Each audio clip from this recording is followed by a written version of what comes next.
The hallmark of this conference is that you will be loved on today, okay? There's not another day or weekend in this year that you will feel loved and appreciated and valued and cherished. It shall happen here, I promise you. And I need you all to bring that same energy to the Facebook group. Just please and thank you. Those who know, know. All right. So we're going to try to get back on track because we have so much richness. I introduced her earlier, so I will bring back to the stage, and I'm going to make room for her, the amazing chair of the Haitian Roundtable, coming to us from New York, McSilver Institute, Madame Rosemonde, Pierre-Louis, our moderator,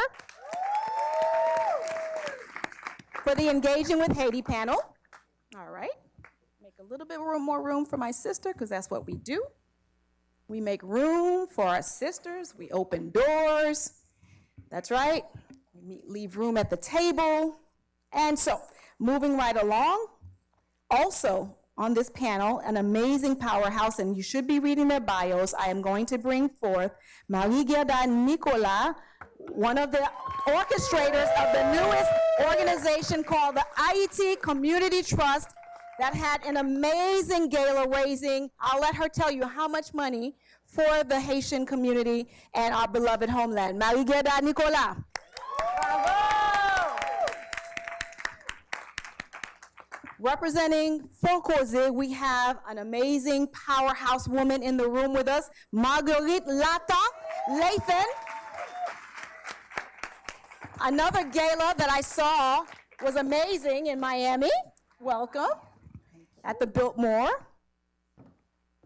All right.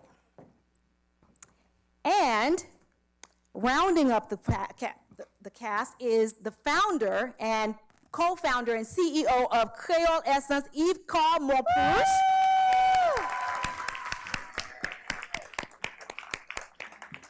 I made a pathway for you, sister. That's what I do. And so, and you can slim pass on through. I'll put a little plug in for Yve-Car, as I love her and her products. The people who can see the shrinkage of my hair before and after the hairstylist, and amazed. All I did different this year is add Kreyol Essence to my wash and go and condition routine. So that's all I'm going to say. I can personally attest. Thank you, Yve-Car and Kreyol Essence. I will let you take it from here. Rosemonde. Thank you. Can you hear me? Awesome. Good morning, ladies. Oh, no. Exactly. No. Good morning, ladies. Good morning. Passé. Non, nous pas qu'à bouler encore. OK. Nous pas bouler encore. Nous pas bouler encore.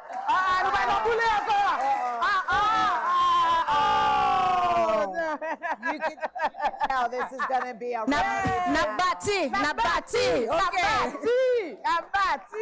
Good. So it's great to be here. I want to thank the Haitian Ladies Network. I want to thank my dear friends, Karen, Andre. This is my first time here, and I am so inspired by the women I met yesterday at the embassy, and that event was incredible. And it was so nice to see it filled with Haitian women and greeting one another and reconnecting. And for me, I love the fact that the network continues to do the conversation around engaging in Haiti, because from year to year, that can be different. And I like the fact that we're having this conversation with women. For me personally, the one thing that has driven me crazy is that women's leadership has not been put in the forefront. And this organization is doing that by having these conversations. And Leonie, who I love and is someone who's inspired me throughout my career, just to build on what she said, it is also 2020, presidential year. No one is talking about their policies towards the Caribbean and Africa. So if you're involved in those races or you go to a town hall or something, that is a question that we should be asking. We should not elect anybody without knowing what their positions are with that. Amen. So I am here with this incredible, dynamic group of women that we're going to have this conversation, and also with our sisters in Haiti. Hello, we love you, and thank you so much for joining us. And all of you, we want this conversation to be interactive. The conversation around engaging Haiti, I think there's not a Haitian family or table during the holidays that does not have this conversation. And if you get some shivas, it might get rowdy, right? So it is something that is a conversation that you have generationally. It is a conversation that I personally have had in my household. I'm born in Ohio, raised on Long Island. Yes, there are Haitians in Ohio. Ohio, there are lots of Haitians in Cleveland, Ohio. But I'm very thankful that my parents instilled in me a pride about Haiti, a love of the culture, and you know, that 1804 is surging in me every day. So I know it surges in all of you. So for Guerda, Yve-Car, and for Marguerite, let's begin the conversation. So all of you are trailblazing women, dynamic, passionate in your careers, and also in the work that you've undertaken in Haiti. Can you share with the audience a bit about your journey with engaging in Haiti and currently what you are doing? So we'll start with you. Okay. Bonjour tout le monde. Bonjour. Yes, good morning. It's so wonderful to see everyone. Thank you so much for the Haitian Ladies Network. We need to love on them. They're talking about loving on each other today. We need to love on these amazing group of ladies who are working so tirelessly to make us be here today. We owe them, we owe them a whole lot more, and we hold a responsibility so that we see the comments on the Facebook page. We will respond and say, let's just love them, you know, for what they've done. Thank you so much. I was born and raised. I gotta see this Facebook page. Yeah, you do, yeah, you do. Go look at this. Yeah, you do have to take that, yeah. I was born and raised in Tigouave, Grand Guave area.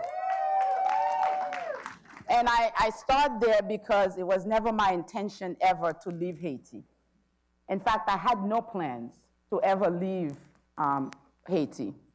And it wasn't until my 16th birthday, my grandmother, who I was being raised with, told me that I needed to go to New York because my mother was deathly ill, and I may not get a chance to see her again. This may be my last chance, and I needed to go and see her.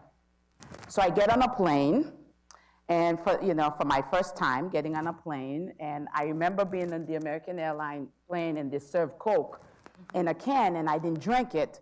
And when the person next to me said, "Why didn't you have the Coke?" I said, "I don't know what it is." And they said, "Well, what do you mean it's Coke?" I said, "Well, why is it hidden?" You know? Because I was used to the bottle. You can see what was clear. You know, it was clear that it was Coke.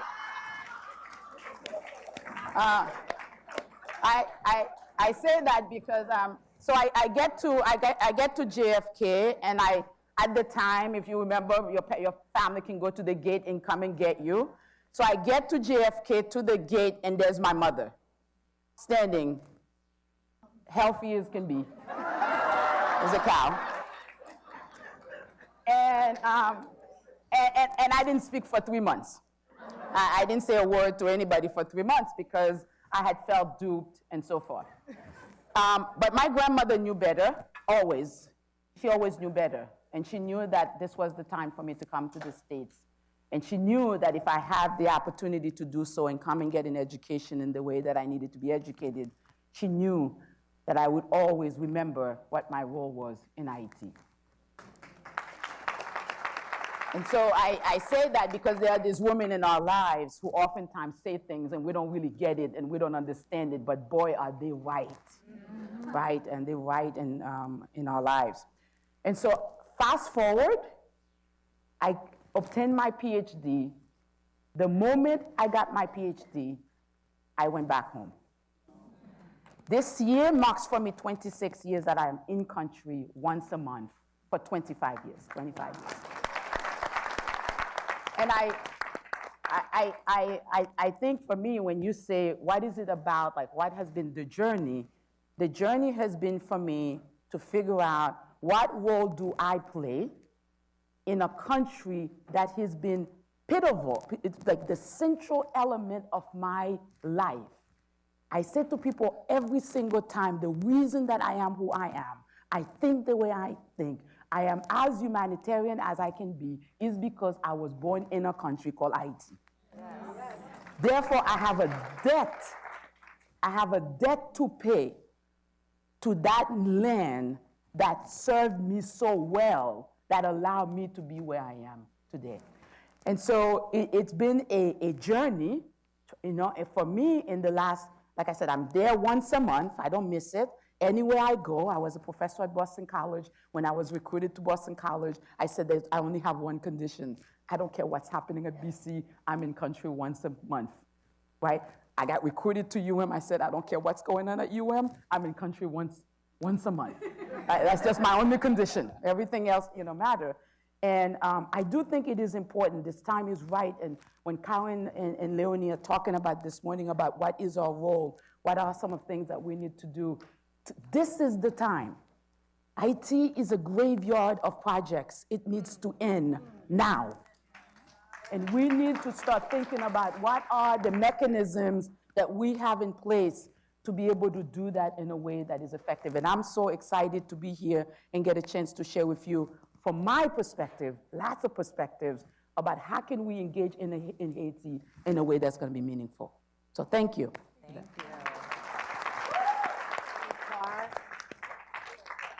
Bonjour tout le monde. Bonjour. Bonjour tout le monde. Is your mic on? C'est Yve-Car, Momperousse. Can you guys hear me? Yeah. There we go. Yeah. Et c'est vraiment un plaisir pour moi avec nous tout jeudi. I feel like even though I'm supposed to provide inspiration, I'm probably going to be getting more inspiration from seeing all of your beautiful faces here today. As Karen and Rosemonde have said, I'm the CEO and co-founder of Kreyol. We bring natural and organic beauty products from Haiti to the world. I actually almost forgot where my journey started with Haiti until I was talking to Sonelli in the breakfast area, where she said, do you remember where we know each other? And I'm like, I cannot place it. And she said, we were part of the Haitian student organization together about 16, 17 years ago. And she said, and we were planning the National Haitian Student Conference, and you were on the national side, and it was happening in Florida as part of the 8th annual conference, which also led me to think, oh my God, I was part of the National Haitian Student Alliance and starting the conference from its 4th year, where we would gather thousands of students, politicians, and anyone who had any interest in Haiti to come together through different universities in every state. And I thought about it, but also how far back it goes, that love for Haiti. And it started as a student, and it started in my self-discovery. When I wanted to know who I was as a person, there was no way not to link to my culture. And I remember something my dad did when we were growing up. So I was born in Brooklyn, second Haiti, right? New York là, of course. Mais chaque année, ou obligé à aller à Haïti. Pas de question sur ça. And I remember one vacation, we're in Haiti, pas d'électricité. Nous commençons plein. Why are we here? I'm tired, I'm hot, I want to go home. I mean, we had all the complaints in the world. I have 4 siblings. And my dad said, okay, I'm going to take you guys out. I'm like, yes, we're going to the beach. We're going to my cousin's house. We're going somewhere great. And my dad took us to, I never asked him, I can't remember the name of the place. But when I got there were kids playing, and they were playing with Labu. And he said, bon, c'est la map quitte nous. And I was like, excuse me? My sister starts crying, and I'm trying to process and negotiate with him. Like, I don't understand. You don't have to leave us here. We're sorry that we complained.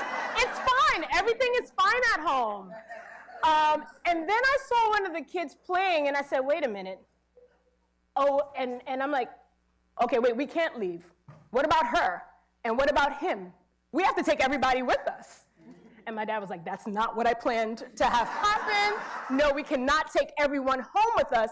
But that stayed with me that, one, we are so blessed, and we need to be so grateful for the things that we have, right? And it's very easy to forget, because you can always look at somebody who has more. But the second thing that experience reminded me is that my country, my people, if she bleeds, I bleed. If she's hurting, I'm hurting. And that instilled a sense in me that when I see someone in pain, when I see someone who needs something, and also when I see someone winning, that it also is a part of me. And that's been part of the journey through everything that I've done within my community, from the National Haitian Student Conference to working as, at New Jersey Immigration Policy Network. Yes, I was in Jersey too. I'm a Jersey girl as well. Rutgers, I heard there were some Jersey people here. Yes, you see there's a few folks there. And my job at New Jersey Immigration Policy Network was as the project coordinator. The Blanc said, here's your budget, just figure out what's going on with the community here in Haiti and see how you can help. And through every job that I've had, which has been around problem solving, connecting with Haiti and figuring out how do we do something that's sustainable? How do we leave projects? I also worked, at the University of Pennsylvania. We have one of the #1, universities in the country, but that also focuses on education. And I worked on projects with the Ministry of Education in Haiti. But time and time again, what I learned that nothing lasts, nothing was sustainable, which is what brings me to where I am currently, which is to think about how do we use business as a catalyst for true change, and so that it's self-sustaining. And that's what Kreyol Essence is all about. That's what brought me to this journey, is to think about how do we own our destiny? How do we take the richness of our country and really share it around the world? And how do we make sure that it's economically self-sufficient so that we are creating work? The biggest lesson I've learned over the years in my journey, and what we'll discuss, is that most of the problems that I looked at, si c'est éducation, si c'est santé, no matter where I went, the economic need, the base, always had some fundamental financial challenge. So there's so many issues that I'm passionate about and that we need to address in Haiti, but Maslow's hierarchy of need, as the Blanc would say, sou pas qu'à manger, okay? So there's no way you can start to think about education. That's when we start getting into high-class problems, But you have to be able to eat and be healthy first, and a lot of times that comes from having some source of income that is stable. And that's what I'm excited to talk to you guys about today from that perspective.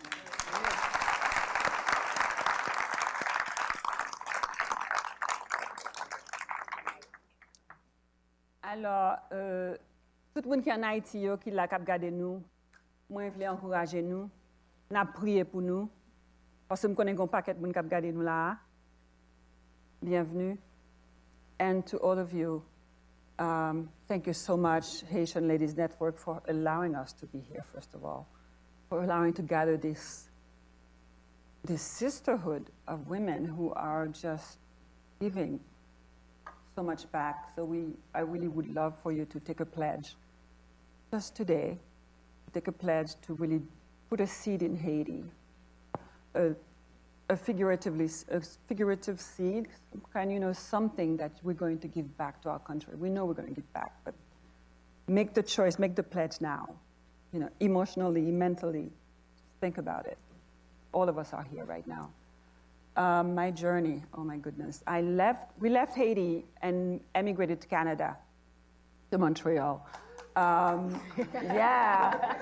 And then we moved to Brooklyn. Of course. Yeah.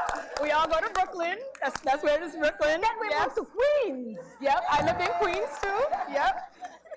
And then I finished high school in Queens, got married, moved to DC, went to AU, dropped out of AU, and then started modeling back in New York, got a divorce, and modeled, got married, and divorced again, and then finally met my third husband, and then we live in Los Angeles now with a blended family of 5 children. So, love it. So we have 5 kids, 4 daughters and 1 son. I gave birth to 3. The youngest is 21, 22, and then I have 2 in their 30s and 2 in their 40s. So I have the gamut. Beautiful. Everybody. And I have 2 grandsons whom I adore. I have 2 grandsons whom I adore, and they live in Los Angeles. So the whole family is in LA. My journey with Haiti, back to Haiti, began after the earthquake in May of 2010. And I saw the destruction. I went back with a group of African-American psychologists, and we were trying to figure out what we could do to help with the Haitian University, the University of Haiti. Speak up into Peut-être que this, can you hear me though? Can you hear me? Just speak up. Okay, d'accord, chérie. I'll try to. How do you make it louder? Vous parlez plus fort. Parler plus fort? Oui.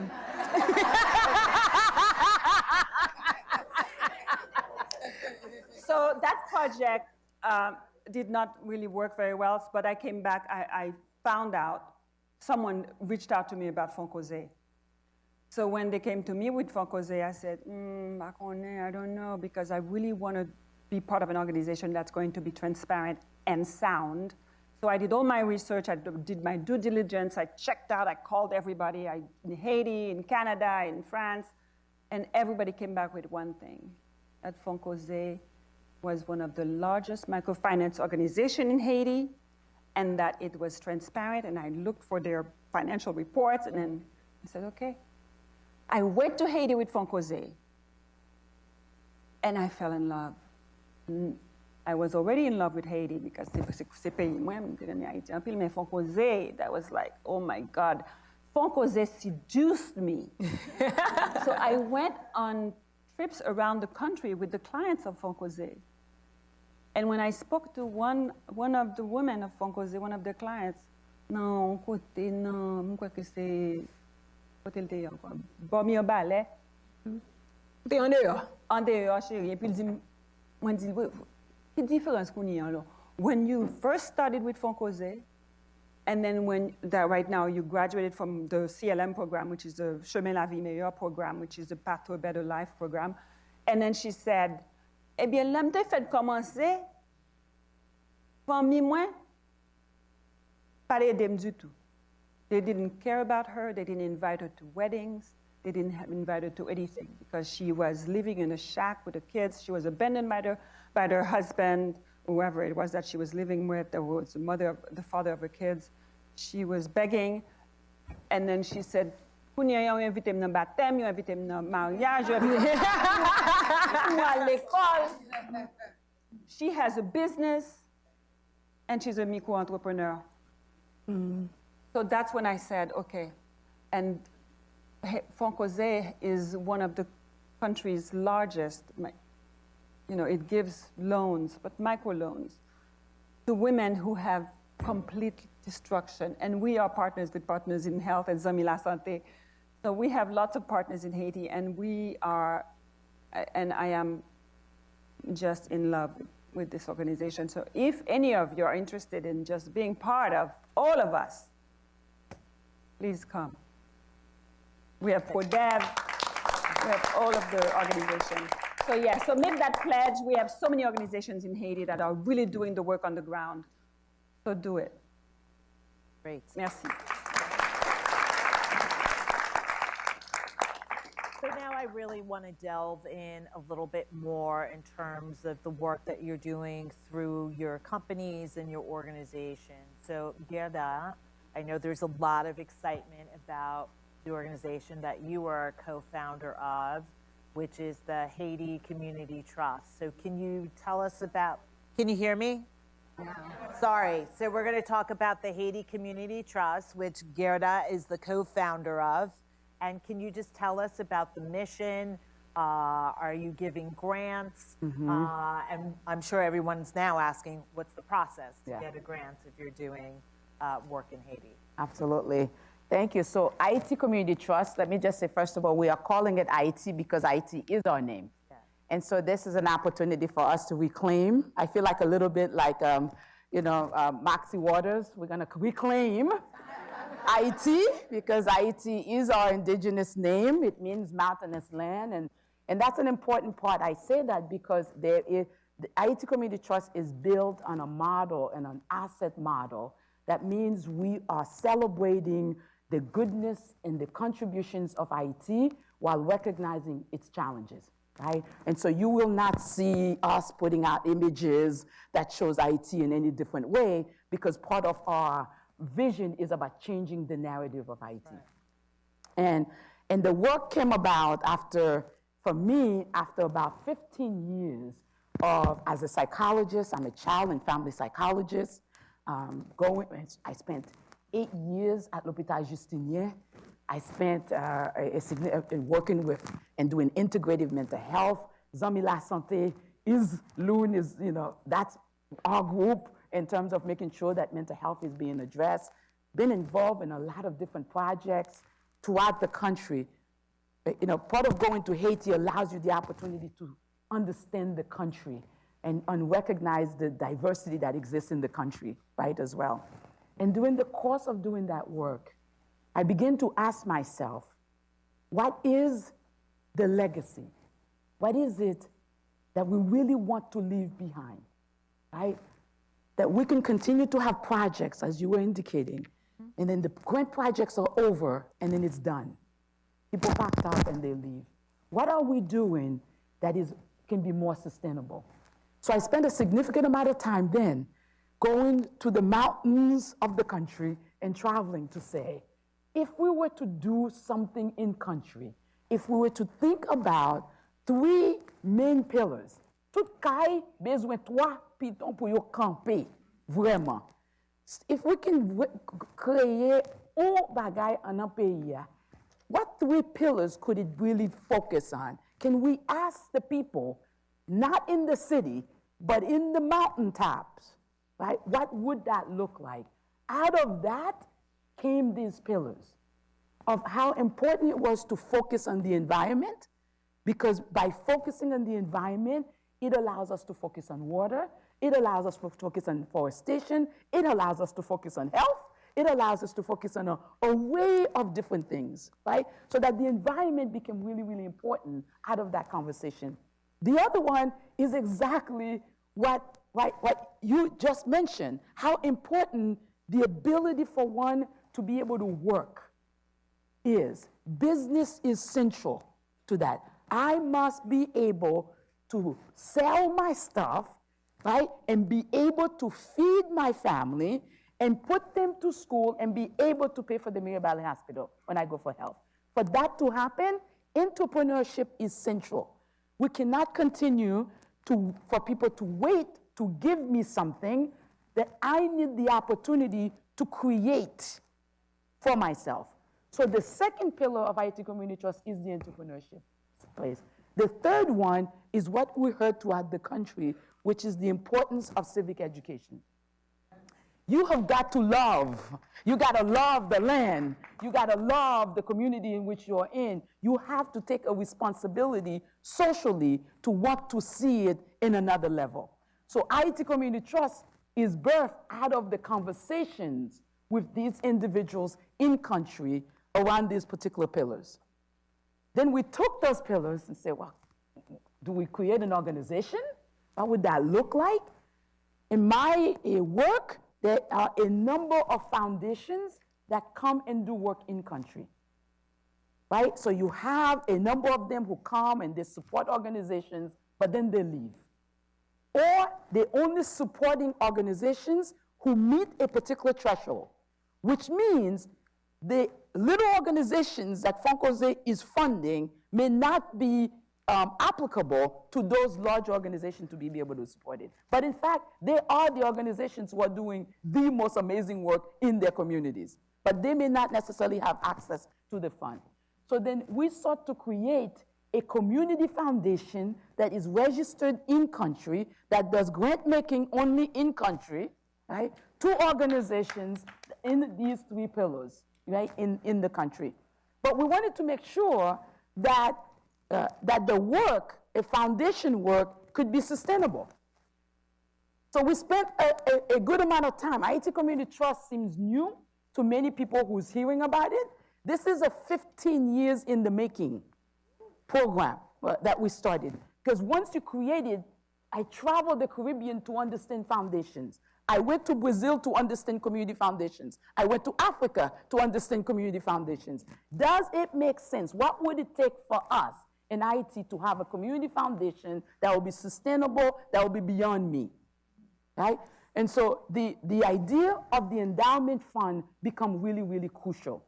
The reality for us right now is if you gave me $1 million to spend in Haiti, I guarantee you I can spend it in Haiti within about a month, and that's being really generous. I can spend it in about a month, and it will be gone, right? And so how do we build something that could be much more sustainable?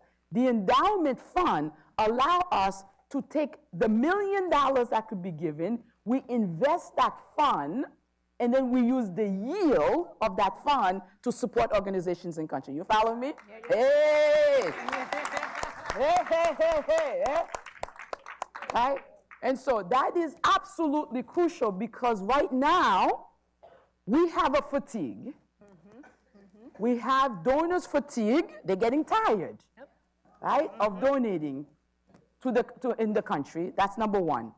Remittances are high. But you know why remittances are high? Because you and I have a cousin or uncle. Your parent says we got to send some money because there's a nephew and a cousin, right, and so forth. I worry about what would that look like for my kids and my grandkids. Will they send money in about 20 years? That remittance will go down, right? Unless we find a way to engage in a way that's going to be sustainable for the long run. But Haiti doesn't have an investment portfolio for us to invest the fund. And so we partnered with the Miami Foundation that is celebrating its 52 years anniversary, also on an endowment model as well.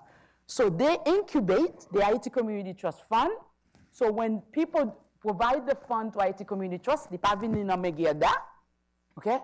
Bah pas l'aucun côté m'ba en vacances, m'ba manger, faut manger. Bagay la aller directement avec Miami Foundation, right? Miami Foundation, li même prend comme là, li investe comme là pour Haiti Community Trust, qui permettent nous-mêmes pour nous joindre yield de fonds, qui permettent nous pour nous faire organisation en Haïti plus. It allows us to support and fund organizations in country more. But because you're building an endowment, right? The sexiness of Haiti Community Trust is the endowment. Let's be really clear. That is the innovative aspects of this, is that how do we build something that where your grandkids will still be able to have something that they call some Haiti Community Trust, right? And so that is essential for us, but it means about building the endowment. We have an initial goal of $20 million for this endowment. That is our focus for the next 5 years. The more fund that is in the endowment, the more it yields, the more organizations we can support. Right? Right? So we in addition to that, I say the board decided, we have an amazing board. I want to recognize Nicolas, who joined us at Haiti Community Trust as our executive director, Yve-Car, who's our major staff person as well there. We have an amazing board. Maryse is on the board. Vice chair of the board is Maryse, is here as well. We have an amazing board of directors. I only get to speak here because, you know, I don't know, Ariel like me, you know. But anybody on that board could have really been here to talk a little bit about Haiti Community Trust. The board decided that we wanted to focus our initial work on water and to do our initial grant making in water. And the reason for that is because if you know very well in Haiti, access to water is a problem.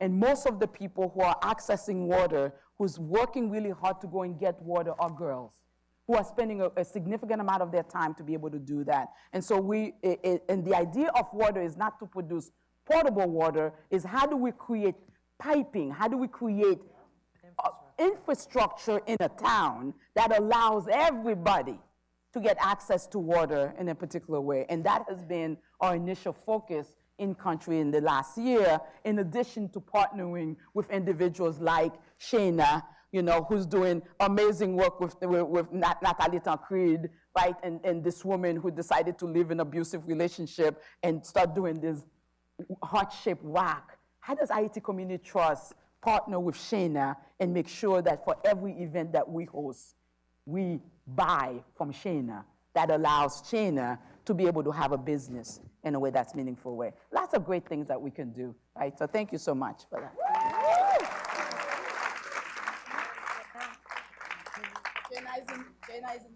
Oh, okay. Shayna Leogan. If you want heart shape, talk to Nathalie.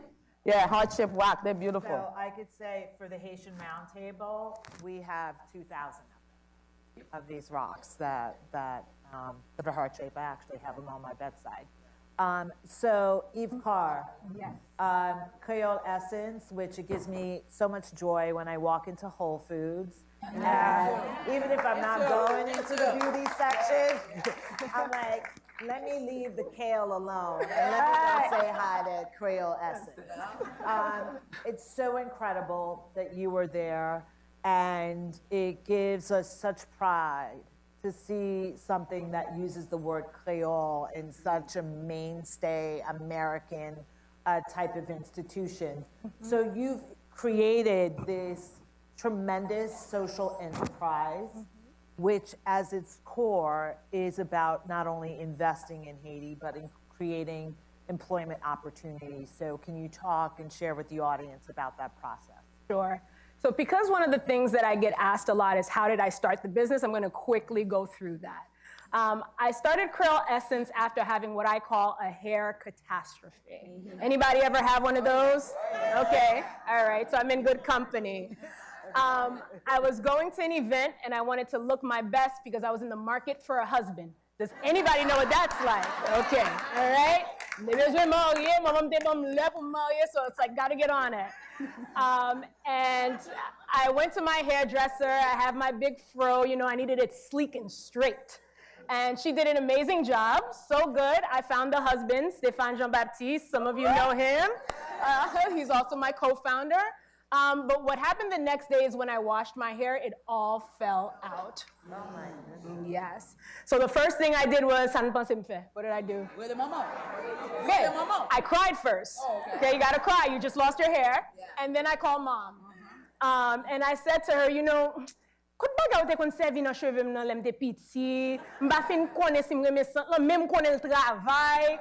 is it? And she's like, l'huile mascriti. And I'm like, okay, bon, no problem.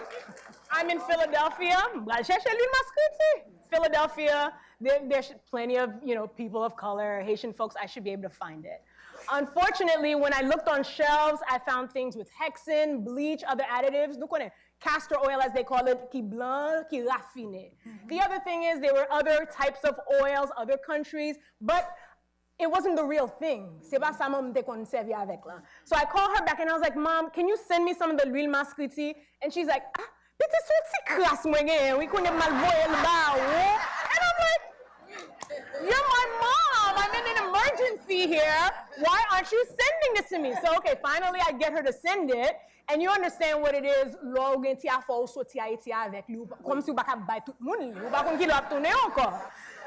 So she sends it to me from what I call her Haiti stash, and it's in a rum bamboku bottle.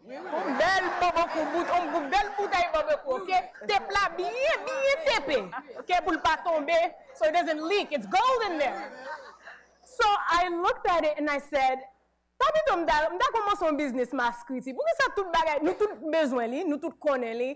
don't I start a business out of this? Now, I was joking. See, don't mess around with the Haitian mom. We saw one earlier today. You can't mess around with her.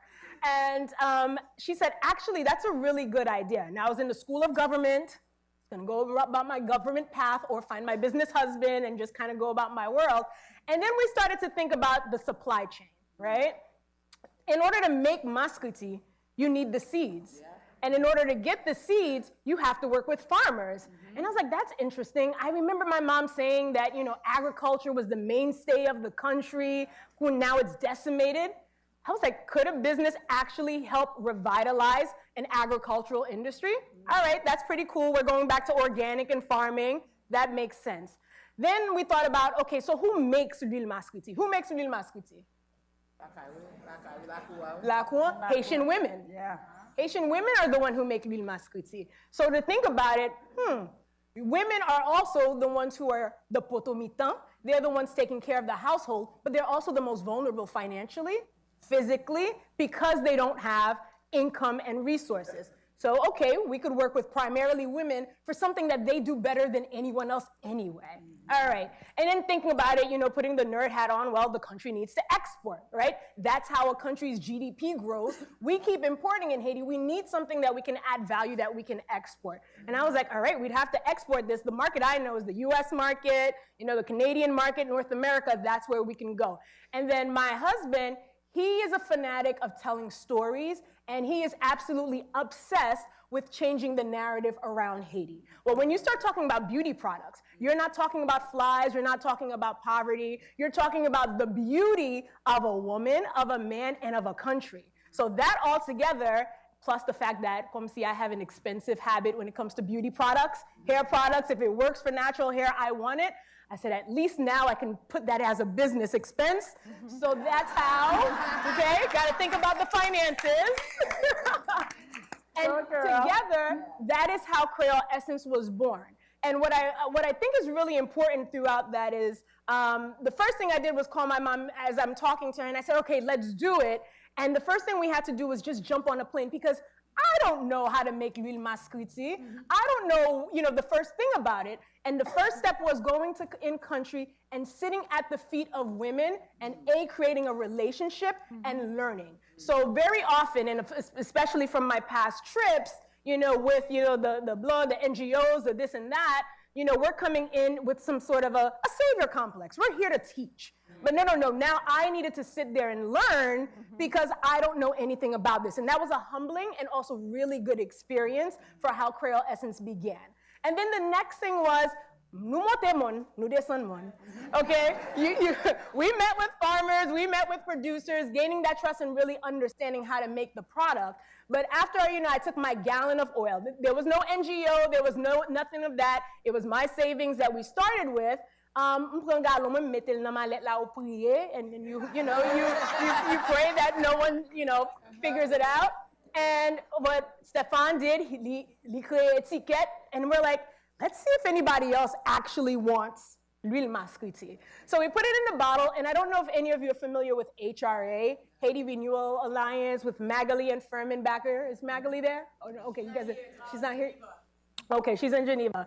So, and I had started going to these conferences that were here in DC, and it was the first time I was understanding what social entrepreneurship meant. Because there was no language yet to understand that I wanted to move from the nonprofit, you know, giving aid, because I saw that wasn't working, to how do we move to a more sustainable model? And that's when I was exposed to social entrepreneurship by our own who were putting together this conference. So, ti bouteille mwen nan valise la petite, et puis take it out, and we're showing it to folks. So now in the business world, it's what they would call, you know, proof of concept. It's in your early iterations, and you're really having your discovery discussions to see if anybody wants it. So we're at the conference, we're showing castor oil, child. We're asking folks, do they want it? And then just to see our community light up and engage, I said, I think we're on to something.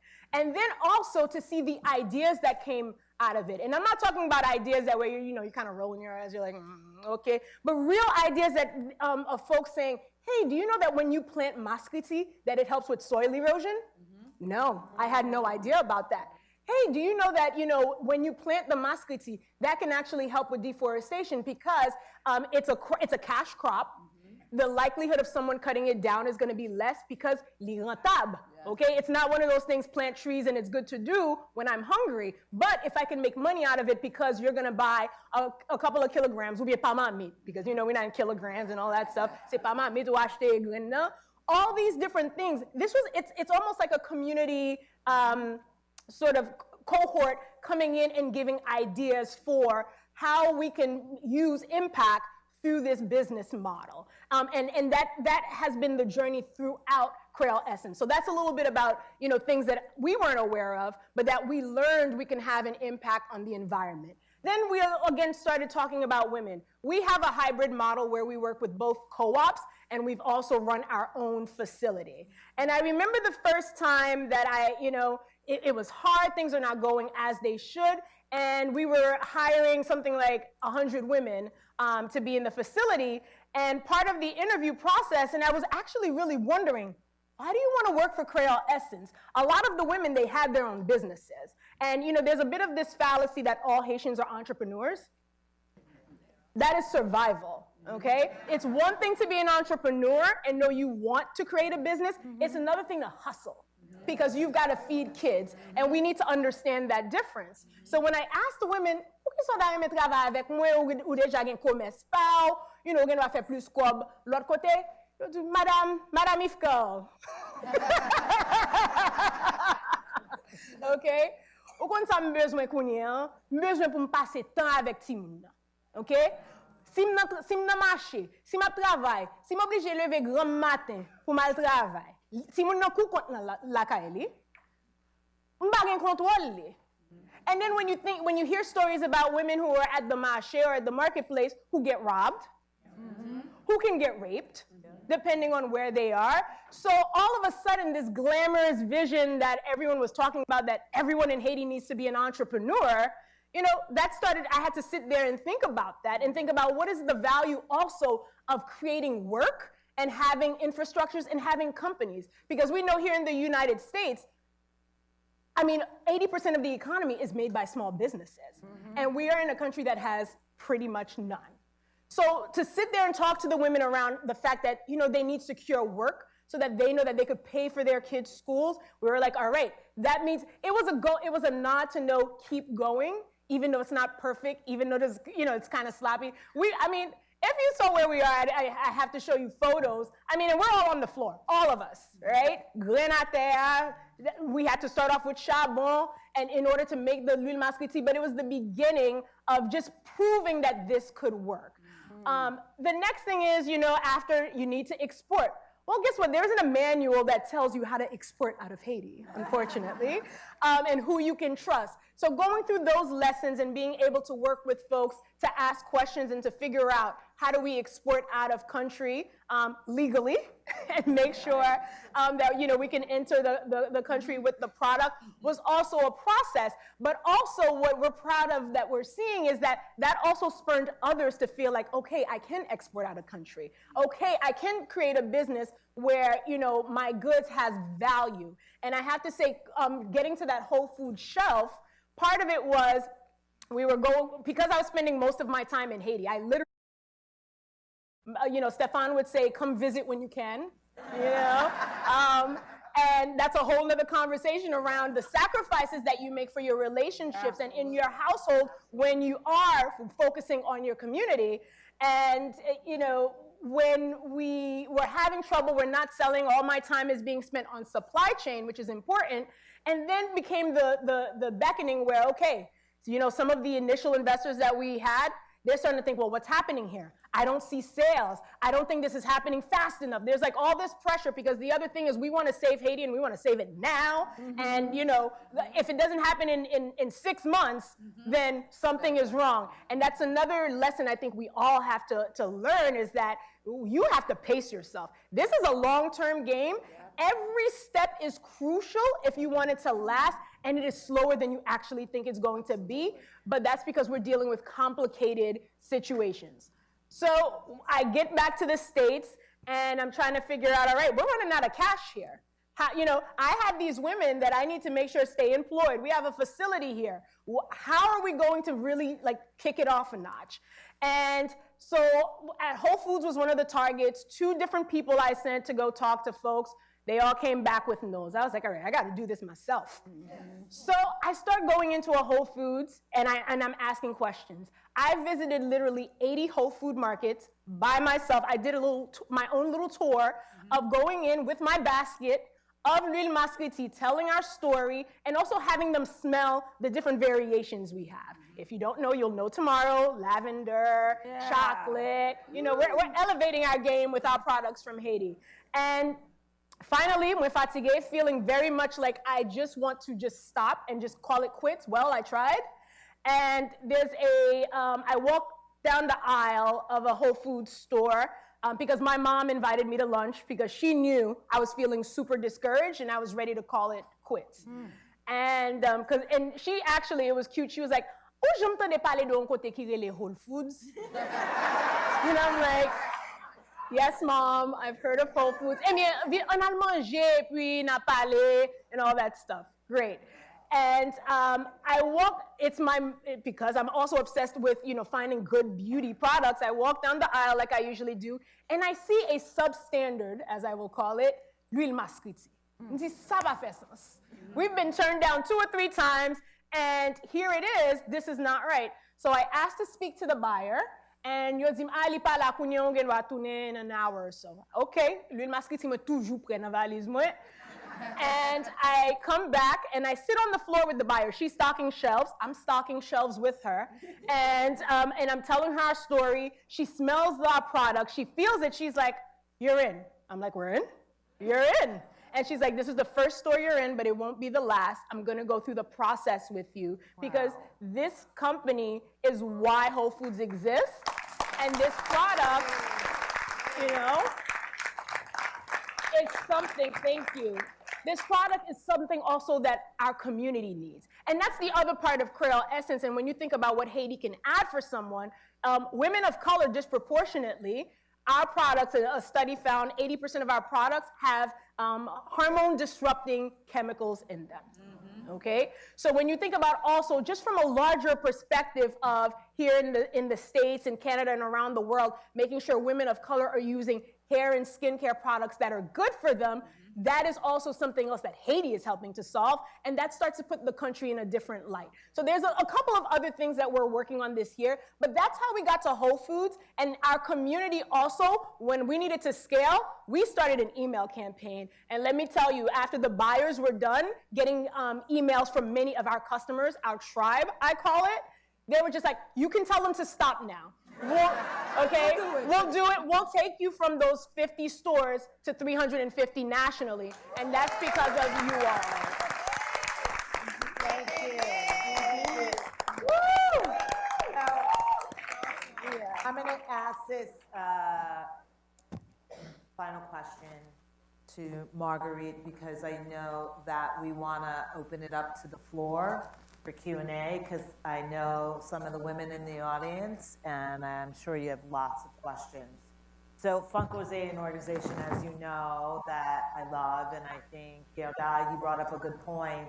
I think one of the most important things that we can do as Haitians is that when people ask us what organizations to give to, they always want to give to the American, more well-known organizations and not understanding, as you said, they come and they go. If there's one thing that we can do is know the names of the organizations that are indigenous to Haiti, that are doing the work on the ground, and to also encourage funders, grant makers, to also support those organizations.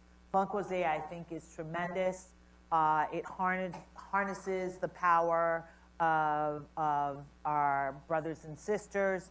So can you talk about, rather quickly, about the impact of the services that Fonkoze has provided? Well, it's interesting about what's interesting about Fonkoze is that it does alleviate poverty, and that's one of its goals, is to eliminate poverty in Haiti. It's a colossal goal, but this is the goal that they have, and that's one of the reasons I'm with Fonkoze, because it's been in Haiti for 25 years and has been eroding poverty little by little in its path. We have several programs. We have the Chemin la Vie Meilleure, which is the one I love, which is the one that is for the graduation program, which for 18 months a woman is enrolled in that program and is accompanied by a caseworker who visits her in her village in Olaku and gives her 2 assets, a house that she can live in with a tin roof, and education, which is the most important thing, because they have to learn how to budget, they have to learn the business skills, they have to get knowledge about how to become an entrepreneur. Because là, ils fait commencer, ils pas connaissent rien du tout. They are completely on their last life. So when Fonkoze comes into their communities, they learn about becoming an entrepreneur. And they do not become an entrepreneur until after they graduate from the program. Then that's when they learn how to really build and continue to build an asset and learn about entrepreneurship. The other programs, there's one that began, it's called Boutique La Santé. As you know, pharmacies are about 2 hours away from a nearby village. So this Boutique La Santé is the kind of, it's a healthcare entrepreneur so it's a woman who isn't a micro-entrepreneur, who is interested in making more money. So she has a pharmacy, which is a non-prescribed pharmacy, in her house, in her village. So the woman who lives next door can just come to her house and get Tylenol for a baby who has a fever. Nothing that's prescription. It's over-the-counter stuff that she carries. She carries healthcare products. She carries sanitation products. She carries peanut butter stuff for malnutrition. So this woman can have a little boutique santé in her house, and the woman in the village can just come and not walk an hour to get to a pharmacy. So that is about 1 million households are being serviced by this Boutique La Santé. Boutique Santé, which I love. The other thing that Fonkoze does is that it's a bank, so it's 3 organizations. It's the USA board that I'm on. We get money from the US and send to the foundation, which has all the programs in Haiti. And then there's the bank. But what bank do you know sends case workers and accompanies women and teach them how to learn about budget and finance? Only Fonkoze does that. Mm-hmm. Because a woman with a basket of live chickens, avec on marche, après rentrer dans la banque, il ne peut pas même quitter le passé devant la banque. The security guard will stop you. Quand on aller, madame, ça va le faire. Besoin d'argent. And then, first of all, if you don't have any assets, you can't ask for a loan. So you have to have an asset. You have to have things that you're showing them. It's like, if you don't have anything, they won't give you a loan. So Fonkoze does that. And we have 44 branches throughout Haiti, from Okai all the way to Okap. So it's like from Jérémy to Okap, so all over. So that's the reason why I'm involved with Fonkoze, and I just will never leave it. I am an ambassador for life. So I believe we're going to open it up for question and answers. And I'll ask one final question to wrap up the program.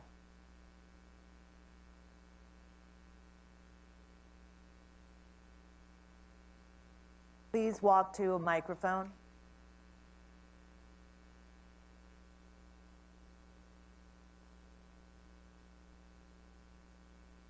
Is it on? Is it on? I don't think it's on. Voila. Do testing. The mic's not working. Hold on, give it a minute. Okay. Hello? Hello? Can you hear me? Hi, ladies. First of all, thank you oh, hi. Hi, speak up louder so everybody can hear you. Hello. Hello. First of all, thank you so much for putting on this panel. This has been very inspiring, very encouraging. So I want to applaud you for the work that you've been doing and also for being here and sharing it with us. My name is Jean. Well, my Haitian name is Beatrice Dubos. And I'm from the DMV. I know we didn't say DMV, but the DMV is my house. Particularly, my question is towards Ms. Nicolas. You'd mentioned that the community trust partners with the Miami Foundation and that you do an endowment, but a couple of questions just popped in my head automatically was, what are the funding strategies? What are the checks and balances? And how do we ensure that these funds are invested properly and get the yield that you want, the sustainability of that funding strategy? Great question. Thank you so much for the question. Let me put can you hear me? I don't even need a mic. Yeah, it's like if you're a church girl, you know. But thank you so much for that question. So we really spent a significant amount of time really looking at a number of foundations to really take a look at what this portfolio looks like in terms of being able to invest the fund. We meet with the with investors to get a sense of how is our fund invested. The great news for us in terms of the Miami Foundation is that, and I should tell you, we went to the Miami Foundation. Javier Soto was the CEO at the time for the Miami Foundation. And when we started out, there was a woman in Miami who came to us with a check for $60 and said, I'd like to contribute to the future of Haiti. And we took our $60 to the Miami Foundation. We'd like to open the account with our $60 check. And the reason that's really cool for us is that part of that ability for us to invest with that portfolio pool, it allows our yield to be larger than if they were only to invest just our fund. So our fund gets to be put in a larger basket, right? That allows us to be able to have a larger yield. What we've been able to do in terms of our own sustainability is to also create the 501c3 for Haiti Community Trust here in country as well, that allow us, when we're looking at ourselves 5 to so years, that we will have our own investors, right, moving forward. But this is also an issue about trust and credibility. Mm-hmm. The Miami Foundation is trusted and is credible. And people understand that if, in fact, you are investing the fund, they know where it's going and how it's being invested, right? And we need to build that trust, right, with the larger community so that in 5 to 10 years, we are having our own investors, right, to be able to do that as well. Thank you so much for the question. Thank you. So we have 15 minutes left, so I want to make sure that we get as many questions as possible, and so if responses could be tight. Yes, ma'am. Okay, great. Hi, good morning. Hi, good morning. Good morning to everyone on the panel. Thank you so much. My name is Vanessa Joseph, and I'm from Miami. I'm the loudest one in the Miami delegation, actually, so congratulations, y'all on screaming. I have, small connections with at least most of the organizations on the panel. Of course, with Ayiti Community Trust, I'm a huge supporter. I wear your products, and I interned with Fonkoze when I was in grad school. So it's great to see all of you together. In the midst of what's happening right now in Haiti, I think for people who aren't as used to going to Haiti as some of us are and not used to these conditions, we have a tendency to become a little bit afraid. We become discouraged, and then we end up becoming apathetic to the idea of doing anything in Haiti. And for some of us, like Tati Leonie had said earlier, it causes us to revert to the words of our parents and the generations before us. So I'd appreciate it if each one of you could actually speak to how do we stay encouraged? Because if Haiti ever needed us now and needed Haitian women, it's at this exact moment. So if you could speak directly to how do we stay engaged, how do we stay motivated, and how do we stay encouraged? Because Haiti will rise again, and we will be there for it.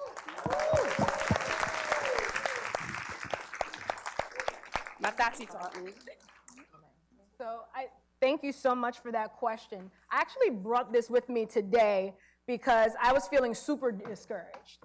We're trying to get our containers in, we're trying to meet demands. We have a bunch of new retailers that, we've been working on for the past year and a half to convince them that Haiti is it. This is, what you focus on. And then you start to hear the news, we're talking to investors, and it's like, what do you say at this point? If we're gonna be honest, sometimes it's like, I'm something fatigued.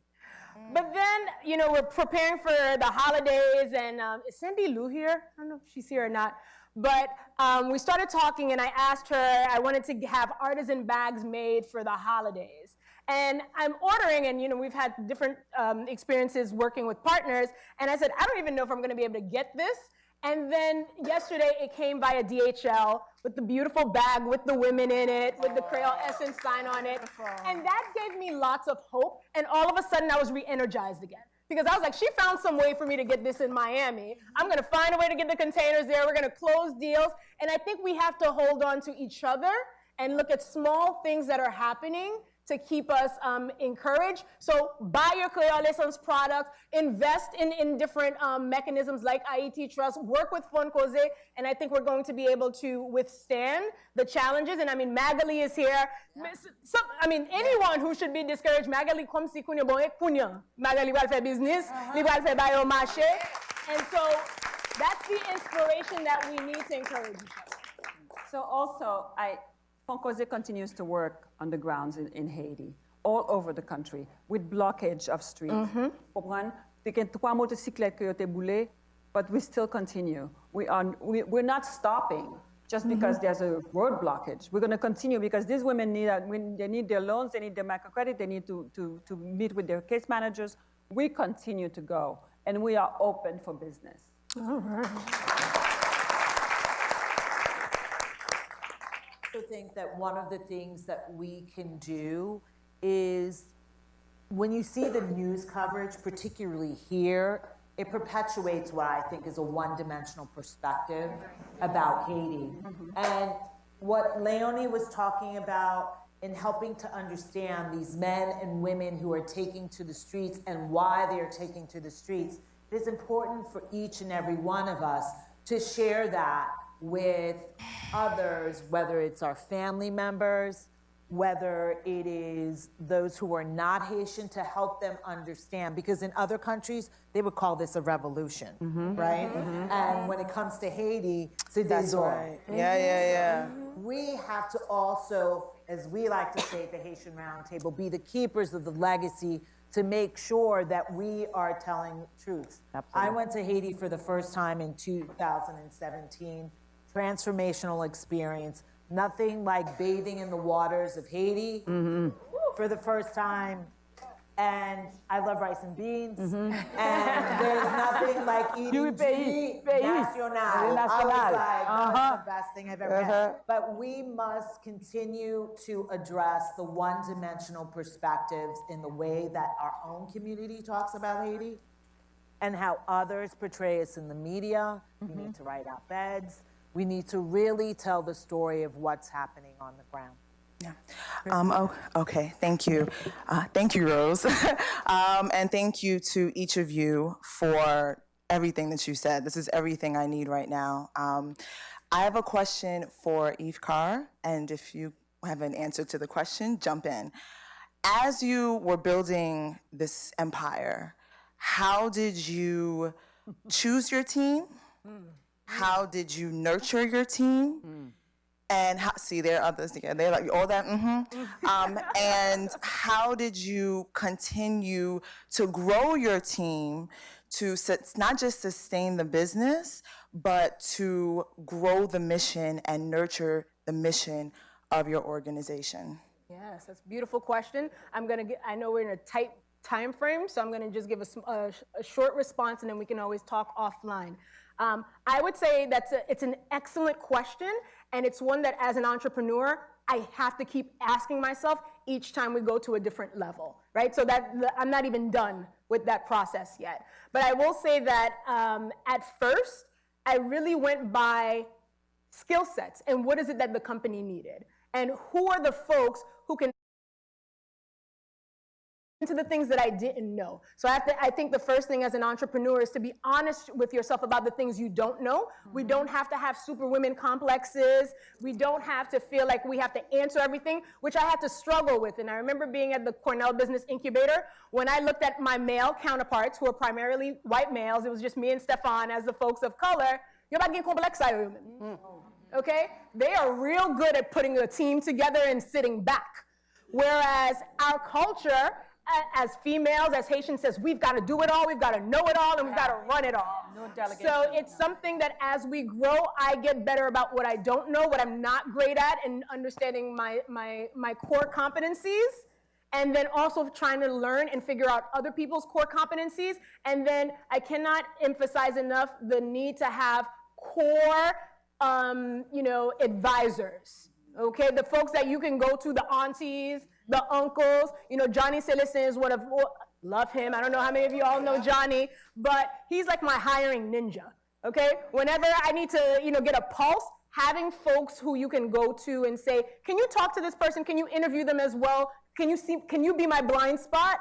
That's going to help a lot. And I have a group of Haitian women as well. There's Jean Théodat, Gelmana Ochelin, Fabienne, like all my cohort. These are folks that I trust, that I also bring them into what we're doing, so I'm not working in a vacuum. Thank you. Good morning, everyone. Well, first of all, let me thank everybody, every single person who contributed to making this happen today. I am super grateful and thankful for you. My name is Cozy Joseph. I run the Gaskov Clerget Foundation. We established that organization 20 years ago in memory of my late brother, who actually lived here in DC. And our three pillars are health, education, and sports. Recently, 3 years ago, we actually built a modern medical center with very limited resources, and now we are functioning in Haiti as a medical health center. Last August, when I visited, we were already at 11,000 patients for the year. Now, over the past couple of years, I will tell you that I feel very overwhelmed every time I visit. And when I go to the pediatric clinic and I see 13, 14, 16-year-old kids, girls, who need to see a doctor with multiple kids. And what I do every time I feel overwhelmed, dis, Jésus, qu'est-ce que ça me va faire avec problème ça? Parce que je me sens overwhelmed, bah ça trop pour moi, je ne peux pas gérer. So I asked for guidance, and God led me to a very wise lady in Florida who told me, Cozy, this is a classic problem. Why don't you find a way to empower these girls? Because right now it's probably too late for you to put them in school. Empower them, teach them something, and then fund an initiative for them to do business. So my question is to Marguerite and to Guerda from Fonkoze and from the Haiti Initiative Fund. How can we help these girls? They could be our daughters, our granddaughters, and they're being raped and having multiple kids, a 13-year-old, 12. So how can we put something in place to rehabilitate these kids so that they can get back to society and earn a living and become thriving people just like us? Because it could have been me, it could have been any of you. Yeah, absolutely. Yeah. Very quickly, I'll tell you, thank you so much for sharing that, and I think it resonated a lot with many of us here. For my psychology side of what I do, we have an organization called Rebâti Santé Mentale. Rebâti Santé Mentale has been working with Ministry of Education, Ministry of Health and Country for many years, focusing on exactly that. I know we're doing some work with Didi Farmer, who has a whole the girls initiative as well in terms of summer camps and so forth. And clearly, of course, Zami La Santé, let me just keep saying that Zami La Santé is in country, and the ability to partner with them around mental health and addressing mental health of girls is important. We don't have to do this alone, really, which is our message today.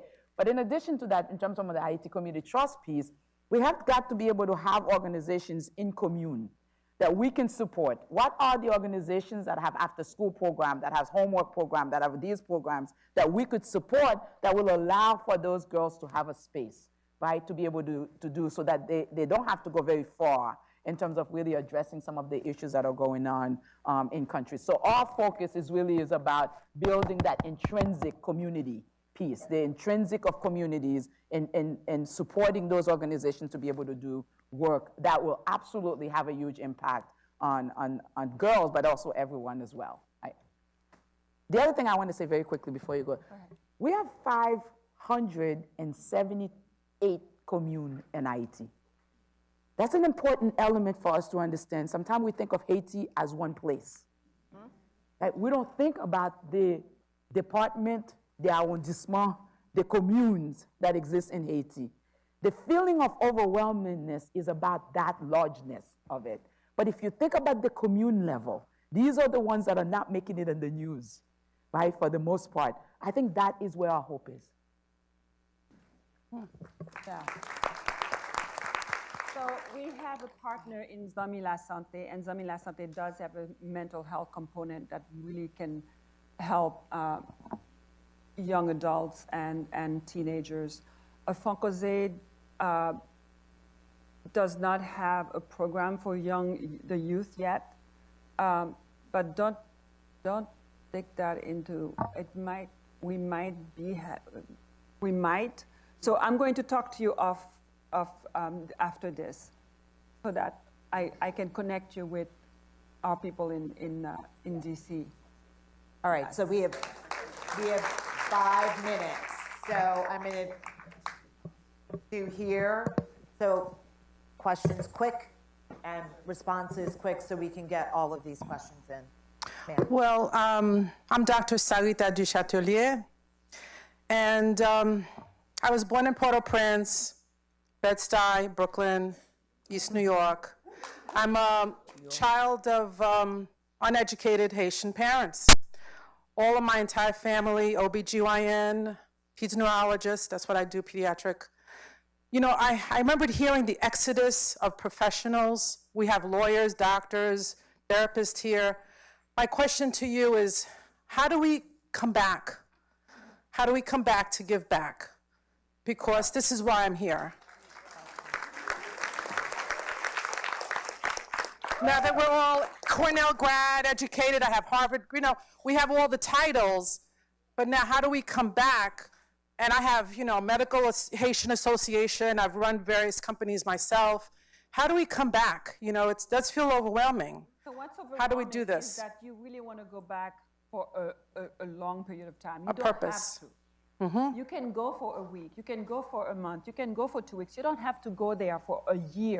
No, I meant how do we come back mentally, physically, to give back? I have 3 sons, entrepreneurs, bankers. I have all of these 3 sons who didn't go into medicine. I mentor a lot of children who want to go into medical school. I teach them the resources. I tell them exactly what to put on their resume. I do their essays. But how do we come back to really give back? How do we do that? Yes, I know. But how do we do that? Because it does feel overwhelming, and I have groups of people who want to come back. How do we do that? So if we can answer that very quickly. Thank you. Yeah. Marguerite, I know Groups of people. Yes. We have mission trips for Fonkoze. Okay, go ahead. You can go and visit. You can. It depends of your level of wanting to come back. It all depends on what you really want to do. Look at us. Look at Podep. Look at all of us. We're here for you.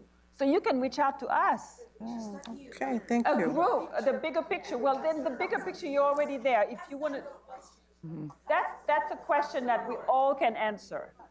I don't have the answer. My answer is that my individual self is doing something for Haiti, and that's where I am. Okay. So I'm going to let Guerda weigh in on this. Let me just, I love your question so much, right? And I love your question so much because that is exactly why we're here for this weekend. We cannot leave here without being able to answer that question for all of us today, which is really is important. And so I don't want to negate that at all. And I don't believe that the answer to that is how do you take a trip. I don't believe that the answer to that is how do you have take a missionary group to Haiti. Right? The reality for us, if we think about Ayiti, and if we think of Ayiti as a woman, every song that we talk about, you hear, it's Ayiti chérie, Ayiti garçon, non? So Ayiti, c'est une femme liée. Nous clair de ça, son femme n'a pas parlé d'une femme. Ça veut dire que nous-mêmes là, comme femmes, nous connaissons qui gens pour nous régler, à fait pas nous. Si nous voulons vraiment penser que qui gens nous ca totalement intégrés en Haïti, c'est pas seulement de parler de lui. Nous avons une stratégie qui est bien formée pour nous dire que nous connaissons qui gens pour nous régler affaire caille nous comme femmes. Merci. Future en Haiti, the World Bank tells us there are 3.2 million of us living outside of the country, right? It is time for us to come together in a very meaningful, strategic way, right? And that requires thoughtful, critical planning. That's not a let's get on a plane and go. That requires a strategic process for us to be able to do it in a way that's going to be sustainable, that's going to be meaningful, that's going to be beyond you. That's what I want. Merci beaucoup. Merci, merci. Yeah. Ladies. 1 second, Karen. We're going to take that question and we're going to take this one, and then you guys answer collectively. Go ahead, please. Okay, so first of all, thank you very much, ladies, for everything that you have done today and everything that you have explained to us, and I'm more than happy about being here. My name is Pascal Armand, Yankified Pascal Armand, and I'm an actor. Been on Broadway with Lupita Nyong'o. I was in Eclipsed on Broadway. I was the only Haitian on that stage. Everybody else had a foothold in Africa, but I was the only one from the Caribbean representing Haiti.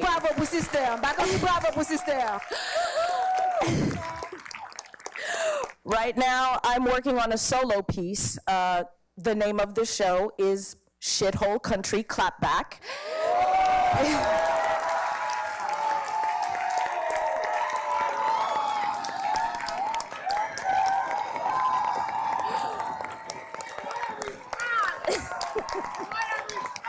Okay, ladies, okay.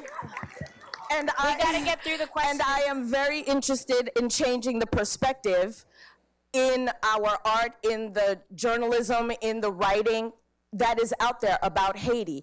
I'm sick and tired of hearing about how the one moniker that we have, or the one phrase that supposedly describes Haiti, is that we're the poorest country in the Western Hemisphere. We are more than that. Being that the person who currently occupies the United States presidency doesn't know anything about that, doesn't know anything about much of anything, what he doesn't know is that we have dealt with worse from the beginning to the present, and we're still here, we're still going. So what I am asking all the women here is, in helping me write my piece, is when you heard January 11th, 2018, President Dum Dum say what he said, how did you feel? Like, how did that hit you? And if there were any situations that you had to, like, the next day when you went to work, was it like, did you have to come back and hear what other people were saying about Ayiti Chérie and what they were saying about you and your community, your culture, your heritage? And let me know. My email address is... so this is a full commercial. Okay, hold on. Sis. Okay, so I support this, okay? So I'm not trying to shut you down, but this was supposed to be a question for the panel, but please say your email address, and please talk with her at length after this during lunch and engage, because we like what this is, but we got to wrap up. So email address is almapascal1@gmail.com. Thank you very much. You go, girl. All right. One right here. Last question, and we will continue the conversation over lunch, right? We can't get it all done right now, but last question for now. Yes. All right, thank you so much. I think one of the big things is really to the Haitian Ladies Network is how do we make it into multiple networks? The lady spoke before about adolescence. This is a concern that a lot of us have. At our facilities, we're seeing that 15% of the pregnant women are adolescents. Many of those pregnancies are not by choice. And so we're also seeing 10% of the patients in our program have mental health issues. So with these different concerns that we have, economic, education, multiple concerns, how can Haitian Ladies Network make these become where we're able to focus together and then work across these different sectors. Because if you have the concern, you're not by yourself. Many of us have these concerns. How can we pool our resources and talk and actually network and work together? So how can we get to that point where it's not just talking, but It's not a question for these ladies, that's a question for the steering committee, and we're gonna have a Q&A with the steering committee later today, so let's take that up then. Does that work? yeah, that would work. All right, thank you. I'm gonna turn it back over to Rosemonde to close out the panel, but were they not amazing?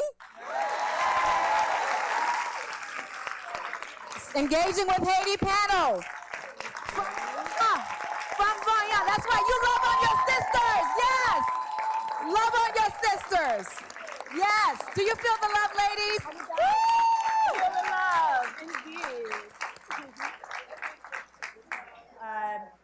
Thank you again, Haitian Ladies Network, for the opportunity to participate in this discussion and serve as moderator, and looking forward to the rest of the afternoon.